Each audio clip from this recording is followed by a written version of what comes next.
Governor, in our area, Sanibel Island, Fort Myers Beach, the images are devastating. And we know that from our local agencies that there have been confirmed deaths. We don't know exactly how many.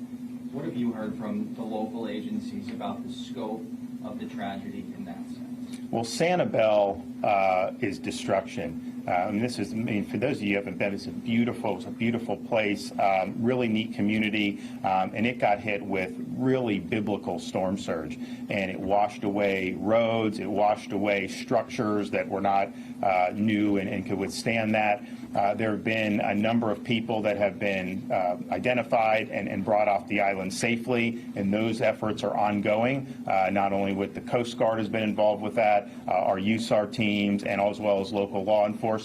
I think most people have seen the images of the bridge, the causeway going out to Sanibel, where you have destruction of that. And that's something that we obviously will rebuild, but that's not something that will happen overnight. And so most of what's being done to assist is air operations, since you can't get there on the ground. I think Kevin will probably have more boats head over there as well. But the important thing is I was able to speak to the mayor this morning, and she and her key staff did evacuate, and so they've been operating off more of the mainland in Lee County, and many people did leave Sanibel, and they did heed the call, which is good. Obviously, I think you know it's a very seasonal community. We're not quite in the high season yet, but I think she made the point, hey, it's Florida. More people want to be here year-round now, so you do have a contingent of people that stay there over the summer. So that's going to require a lot of effort to get that back, because they took a huge wallop.